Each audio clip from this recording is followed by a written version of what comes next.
D K J ಹಳ್ಳಿಯಲ್ಲಿ police ಸ್ಟೇಷನ್ಗೆ ಬೆಂಕಿ ಹಚ್ಚಿದವ್ರು ಏನು ಪಾಕಿಸ್ತಾನದ ಜೊತೆ ಸಂಪರ್ಕ ಇಟ್ಕೊಂಡಿದ್ದವರು ಅವರು ತಪ್ಪು ಅಂತ ನಾವು ಹೇಳಿದ್ದೀವಲ್ಲ. ಅಲ್ಲೂ ಬಂದಿದ್ದ ಘೋಷಣೆ ನಾವು ಹೇಳಿದ್ದೀವಿ, ತಪ್ಪು ಅಂತ ನಾವು ಹೇಳಿ. ಹೇಗೆ DGಯಲ್ಲಿ KGLಯಲ್ಲಿ ಪ್ರವಾದಿ ಮೊಹಮ್ಮದ್ ಸಲ್ಲಲ್ಲಾಹು ಅಲೈಹಿ ವಸಲ್ಲಂ ನಿಂದನೆ ಮಾಡಿದವನನ್ನು ನಿಂದನೆ ಮಾಡಿದನೋ ಅದಕ್ಕಿಂತ ದೊಡ್ಡ ತಪ್ಪು ಅಲ್ಲಿ ಪೊಲೀಸ್ ಸ್ಟೇಷನ್ಗೆ ಬೆಂಕಿ ಕೊಟ್ಟವನು ಅಂತ ನಾವು ಹೇಳಿದ್ದೀವಿ. ನಾನೇ ಹೋಗಿದ್ದೆ, ಬೋರ್ಡ್ ಅಧ್ಯಕ್ಷನಾಗಿದ್ದಾಗ ಆ ಟೈಮಲ್ಲಿ ನಾನೇ ಅಲ್ಲೇ ಹೋಗಿದ್ದೆ.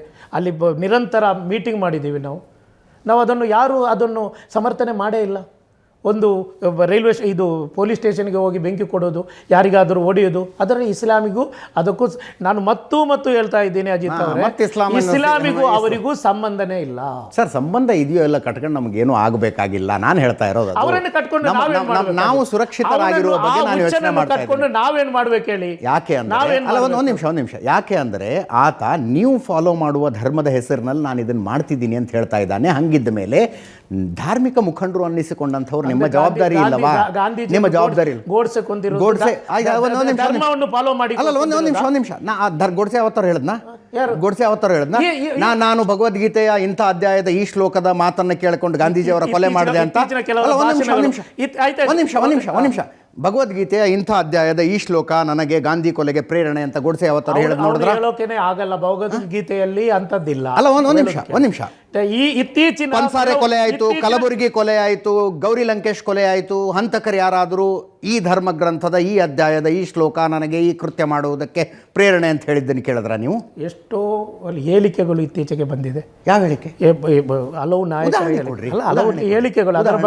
ಅದರ ಬಗ್ಗೆ ನಾನು ಪ್ರಸ್ತಾಪ ಮಾಡೋಕೆ ಒಂದು ನಿಮಿಷ for the sake of argument ಒಪ್ಕೊಳ್ತೀನಪ್ಪ. ನಾನು ಮೊಹಮ್ಮದ್ ಪೈಗಂಬರ್ಗೆ ಅಪಮಾನ ಮಾಡಿದವರಿಗೆ ಕೊಲೆ ಮಾಡುವುದೇ ಶಿಕ್ಷೆ ಅನ್ನೋದನ್ನು ಅಲ್ರಿ for the sake of argument ಒಪ್ಕೊಂಡ್ರು ಕೂಡ ಈ ದೆಹಲಿ ಬ್ಲಾಸ್ಟಲ್ಲಿ 15 ಜನ ಸತ್ತೋದ್ರಲ್ಲ, ಯಾವ ಪೈಗಂಬರ್ಗೆ ಅಪಮಾನ ಮಾಡಿದ್ರು ಅವರು? ಅವ್ರಿಗೆ ಏನು ಗೊತ್ತಿತ್ತು? ಏನು ಮಾಡಿದ್ರು ಅವರು? ಅಮಾಯಕರ ಕಗ್ಗೊಲೆಯ ಬಗ್ಗೆ ಕೇಳ್ತಾ ಇದ್ದೀನಿ ನಾನು. ಅಮಾಯಕರ ಕಗ್ಗೊಲೆ 4 ಮಂದಿ ಮುಸಲ್ಮಾನರು ಇದ್ರು. ಬಾಂಬಿಗೆ ಗೊತ್ತಾಗೋದಿಲ್ಲ ಹಿಂದೂ ಹೇಳಿ ಗೊತ್ತಾಗುತ್ತದೆ. ಅದಕ್ಕೆ ನಾನು ಹೇಳೋದು ಬಾಂಬಿಗೆ ಗೊತ್ತಾಗೋದಿಲ್ಲ ಇಲ್ಲಿ ಧರ್ಮವನ್ನು ತರಬೇಡಿ ಅಂತ. ಅದಕ್ಕೆ ಹೇಳಿ ಅವನು ಭಯೋತ್ಪಾದಕ ಅಂತ ಹೇಳಿಬೇಡಿ, ಅವನು ಉಗ್ರವಾದಿ ಅಂತ ಹೇಳಿ ಸೂಕ್ತವಾದಂಥ ಶಿಕ್ಷೆ ಸಿಗಲಿ ಅವನಿಗೆ. ಅದನ್ನು ಬಿಟ್ಟು ಅವನ ಧರ್ಮವನ್ನು ನೋಡಿ ಆ ಧರ್ಮವನ್ನು ಅಳೆದು ತೂಗುವಂಥ ಅಗತ್ಯ ಏನಿದೆ? ಎಷ್ಟೋ ಬಾಂಬ್ ಬ್ಲಾಸ್ಟ್ಗಳಾಗಿದೆ ಭಾರತದಲ್ಲಿ. ಅಲ್ಲಿ ಎಲ್ಲೂ ಧರ್ಮದ ವಿಚಾರಣೆ ಬರಲ್ಲ, ಅಲ್ಲಿ ಅವನ ಸಂಘಟನೆ ವಿಚಾರಣೆ ಬರಲ್ಲ. ಶಫಿ ಸಾದೇವ್ರೆ ಅವನು ಸತ್ತೋಗಿದ್ದಾನೀಗ. ಬಾಂಬ್ ಬ್ಲಾಸ್ಟ್ ಮಾಡಿದ ಹ್ಯೂಮನ್ ಬಾಂಬ್ ಸತ್ತೋಗಿದ್ದಾನೆ. ಅವನ ಪ್ರಕಾರ ಅವನಿಗೆ ಸ್ವರ್ಗದ ನಿರೀಕ್ಷೆ ಇತ್ತು. ಸ್ವರ್ಗದ 72 ಕನ್ಯೆಯರ ನಿರೀಕ್ಷೆಯಲ್ಲಿ ಅವನಿದ್ದ. ಅವನಿಗೆ ಬೇಕಾಗಿದ್ದ ಅವನಿಗೆ ಸಿಕ್ಕಿದೆ ಅಲ್ವಾ? ಆತ ಬದುಕಿದ್ರು. ಅಲ್ಲ ಒಂದು ನಿಮಿಷ, ಅವ್ರು ನಿಮ್ಮ 70 ಎಷ್ಟು ಜನರನ್ನು ತೋರಿಸ್ಲಿ? ಎಷ್ಟು ಜನರನ್ನು ತೋರಿಸ್ಲಿ ನಾನು? ಶಫಿ ಸಾದೇವ್ರು ಎಷ್ಟು ಜನರನ್ನು ತೋರಿಸ್ಲಿ ನಾನು?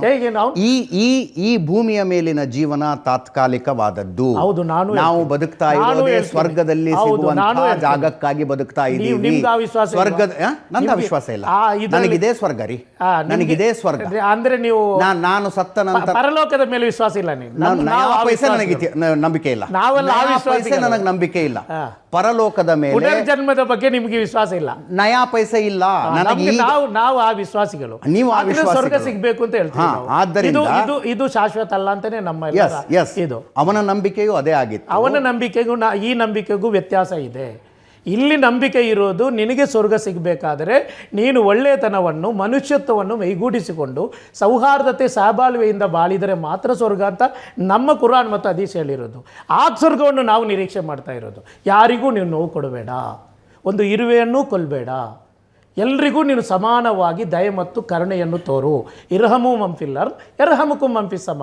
ಅಲ್ಲಾಹನ ದಯೆ ಮತ್ತು ಕರುಣೆ ನಿನಗೆ ಬೇಕಾದರೆ ಇಲ್ಲಿನ ಹಿಂದೂ, ಮುಸ್ಲಿಂ, ಕ್ರೈಸ್ತ, ಜೈನ, ಬುದ್ಧ ಎಲ್ಲ ಧರ್ಮಾವಲಂಬಿಗಳಿಗೂ, ಧರ್ಮವಿಲ್ಲದ ನಾಸ್ತಿಕವಾದಿಗಳಿಗೂ, ಎಲ್ಲ ಜೀವಜಾಲಗಳಿಗೂ ನೀನು ಕರುಣೆ ಮತ್ತು ದಯೆ ತೋರಿದರೆ ಮಾತ್ರ ನಿನಗೆ ಸ್ವರ್ಗ ಸಿಗತ್ತೆ ಅಂತ ನಾವು ಕಲಿತಂತ ನಮಗೆ ಕಲಿಸಿಕೊಟ್ಟಿರೋದು ಅದು. ಸೊ ನೀವು ಹೇಳುವಂಥದ್ದು ಮೊಹಮ್ಮದ್ ಪೈಗಂಬರರು ಯಾವ ರೀತಿ ಇರುವೆಗೂ ತೊಂದರೆ ಕೊಡದಂತೆ ಬದುಕಿದರೋ ಆ ರೀತಿಯಾಗಿ ನೀವು ಬದುಕಬೇಕು.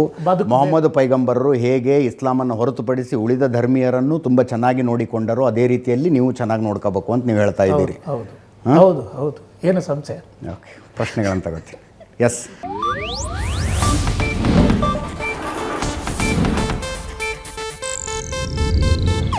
ಇದು ಏಷ್ಯಾನೆಟ್ ನ್ಯೂಸ್ ನೆಟ್ವರ್ಕ್ ಪ್ರಸ್ತುತಿ.